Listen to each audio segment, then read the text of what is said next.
Hey YouTube, today we're at Truck Trim where I work, building a 14 gauge steel countertop for our office. I'm Sarah and this is Travis.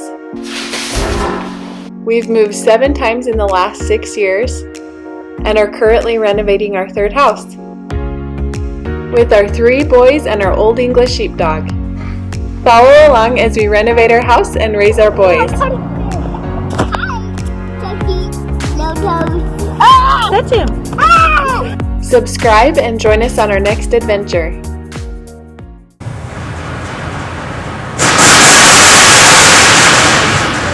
is like thunder, huh? Alright, now I need to lift this up on there and I could use a hand. We just want to pivot it off of this so that all the weight basically is on this. So we're just going to grab low and lift up. Be careful not to cut yourself.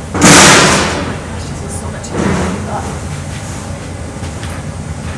Oh crap.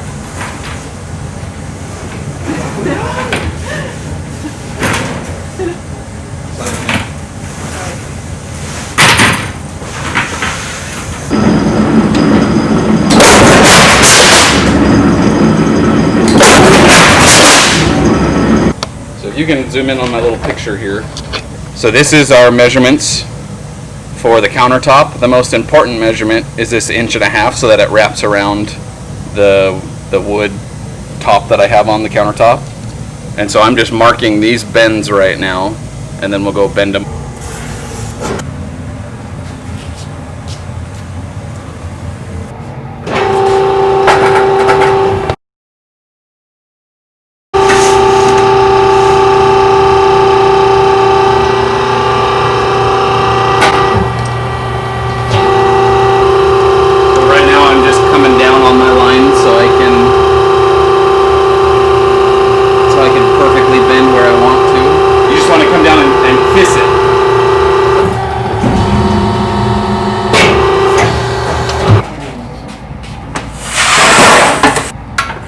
I think that'll work.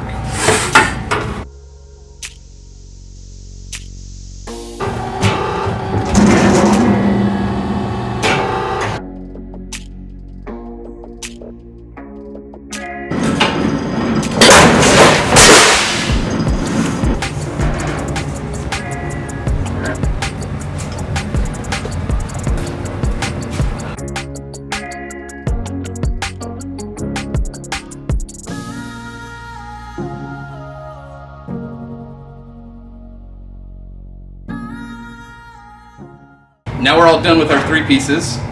Couple things with this. So one of our countertops is 12 foot wide, and it was just too difficult to get a 12 foot wide piece and bend that all in one piece, have it powder coated all in one piece. So I ended up doing 2 71-ish inches pieces to come up with the measurements I needed, and they're gonna butt together. So I'm a little nervous how that's gonna turn out with the seam. It's gonna be right in the middle where a cabinet, our upper cabinet, is gonna sit on most of it. So it's gonna be pretty hidden. Yeah, I'm a little worried about how that's gonna butt up into each other. The other issue is these are so big and awkward that I don't wanna take them to my house, test fit them, and then take them to powder coat, get them painted, and then put them back in my house. So I measured real careful. Hopefully I was right, because we're just gonna take this to powder coat now and get it painted. And yeah, then hopefully it fits.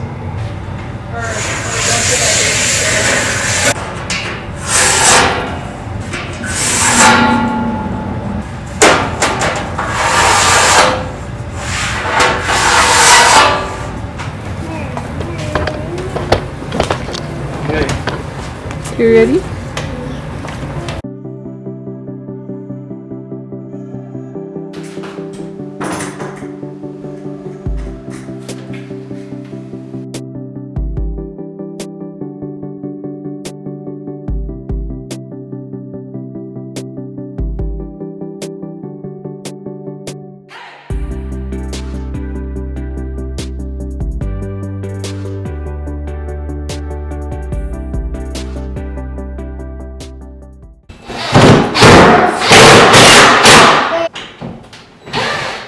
Hey Maxie, come here, help me.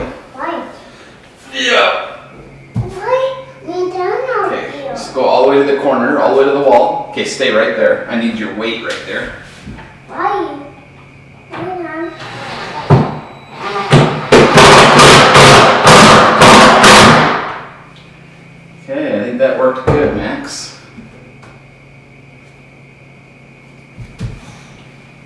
Thank you. You're a big help. Okay.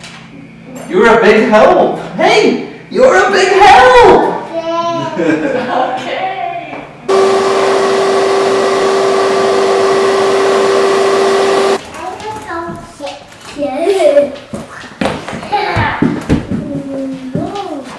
Can't tell.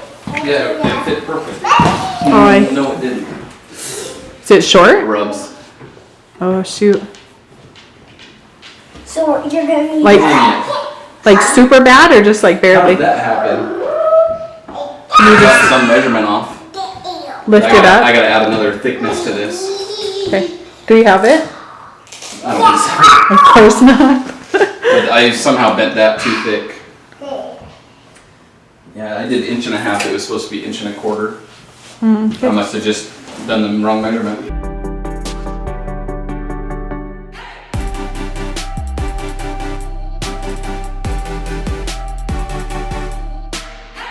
That's really nice. Yeah, I think so too. So to fix our little problem of, at first, our countertop not being thick enough, because I don't know who measured that. I don't know how that happened. Probably got a broken tape measure or something. We added 1/4 thickness to this, just with some, honestly, with some extra wood that I had laying around. And then it was too thick, just by like a 1/16. And so I have my router.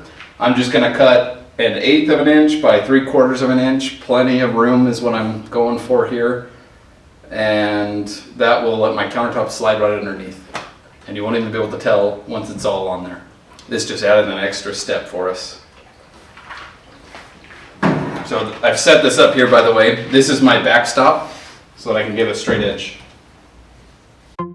So when we first started looking at different options for countertops in our office, we of course wanted granite, but we got a quote for it and it was around $2,000, and we just didn't want to spend that much for an office countertop.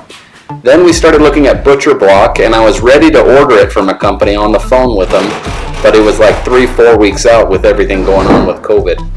So I work at a metal shop, and we do metal countertops all the time for businesses. It's not as common that we do it for residential homes, but I don't know why. These countertops are going to be super, super solid. The powder coat finish on them is super durable. I do recommend getting a clear coat put on top of your color just to give it a little more strength. But I mean, it's a super solid option. I don't know why people don't do it more. Countertops are on. This is just the test fit. I haven't glued them on yet, and they're fitting really good. We're really happy with them. Now I'm gonna slide them back off one at a time, add some liquid nails, and then we're done. Another thing to factor is, again, the granite was around $2,000-ish. The butcher block was $600-800, something like that. I get a wholesale cost on the steel, so my cost is a little bit different than yours. But my cost on this was just over $200 and like an hour of work. These were not hard to build at all. So this was kind of a no-brainer for us, and the finished product looks amazing.